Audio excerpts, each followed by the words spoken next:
Bienvenue à toutes et à tous. Dans cette vidéo, nous parlerons de nombres premiers à travers la résolution d'un exercice dit de niveau 1, c'est-à-dire un exercice nécessitant seulement des outils utilisés au collège et au lycée. L'exercice est le suivant. Considérons un nombre entier A, impair et supérieur ou égal à 3. Montrez que A n'est pas un nombre premier si, et seulement si, il existe n entiers consécutifs strictement positifs dont la somme vaut A avec n supérieur ou égal à 3.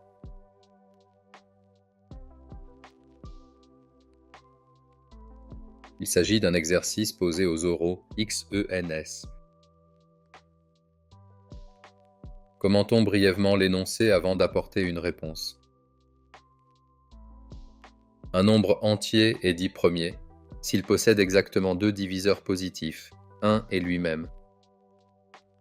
Les nombres premiers sont 2, 3, 5, 7, etc.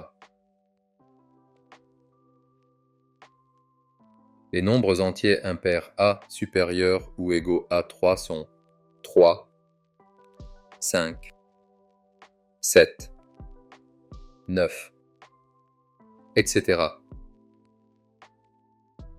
2 étant un nombre pair n'apparaît pas. Tous les autres nombres premiers sont impairs. Si on efface ces derniers, il reste les entiers impairs A non premiers. Ce sont des nombres entiers qui se décomposent en produits de plusieurs facteurs premiers. Puisque A est supposé impair, les facteurs de sa décomposition sont tous impairs. De façon générale, un tel nombre A s'écrira A égale B fois C, avec B et C deux nombres entiers impairs strictement plus grands que 1.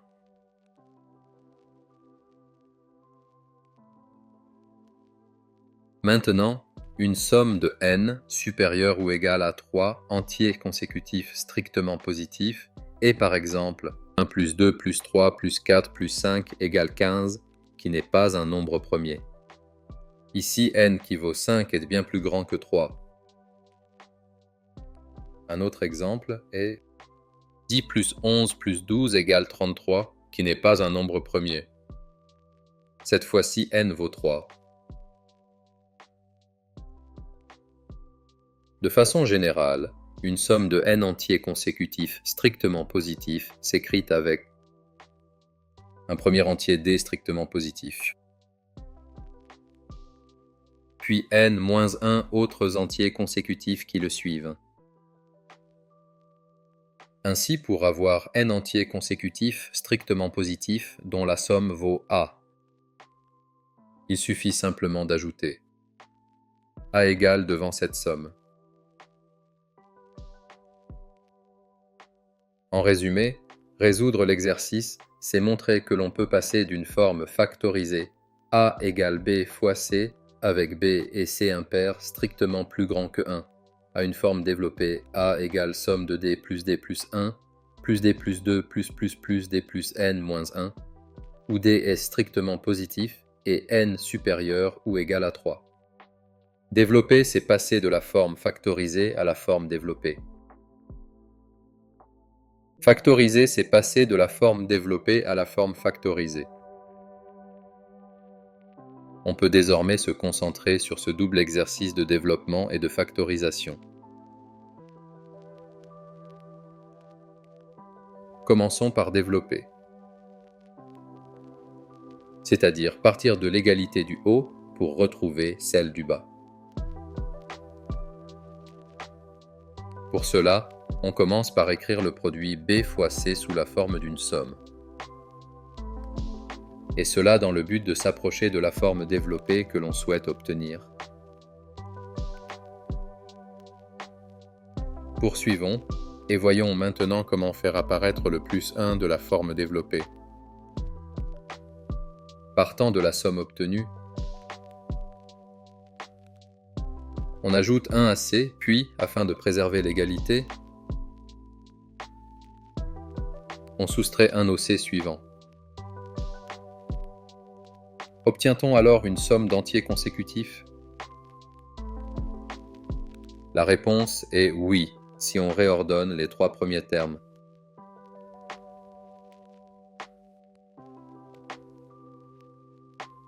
Somme à laquelle on ajoute b-3 fois le nombre C. En particulier, si b égale 3, alors A s'écrit simplement A égale C-1 plus C plus C plus 1. Dans ce cas, on peut choisir D égale C-1 et N égale 3 pour obtenir la forme développée désirée. Mais revenons au cas général où B n'est pas nécessairement égal à 3. Et voyons maintenant comment faire apparaître le plus 2 de la forme développée. On repart de la forme précédente. On ajoute 2 à C, puis, afin de préserver l'égalité, on soustrait 2 au C suivant. Comment de nouveau obtenir une somme d'entiers consécutifs? On réordonne les 5 premiers termes.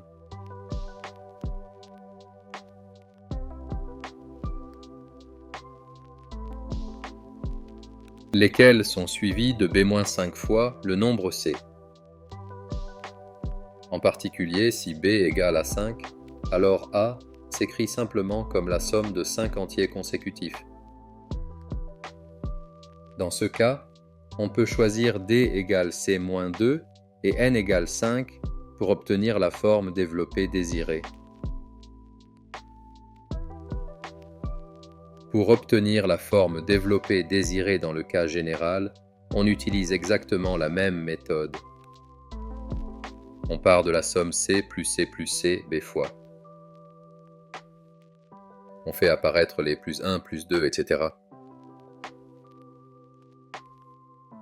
Pour maintenir l'égalité, on est contraint de soustraire ce qu'on vient d'ajouter.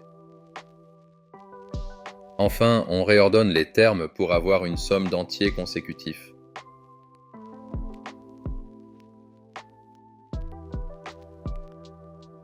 En choisissant D égale à C, moins B-1 sur 2 et N égale à B, on obtient la forme développée désirée. Vérifions désormais que l'on peut également passer de la forme factorisée à la forme développée.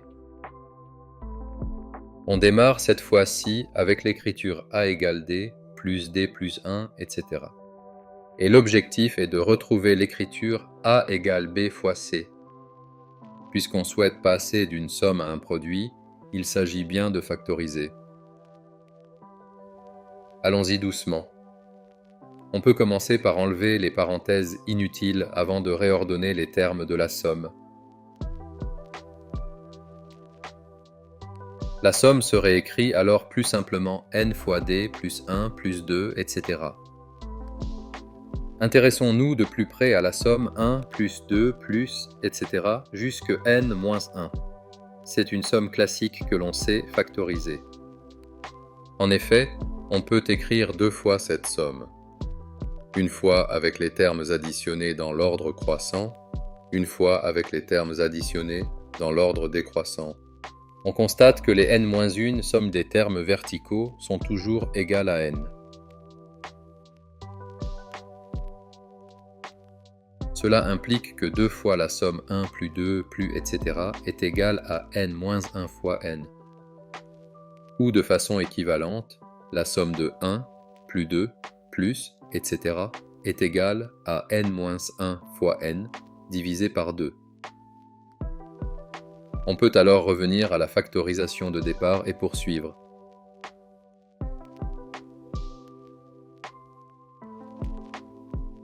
On regroupe les termes de la somme sous un même dénominateur.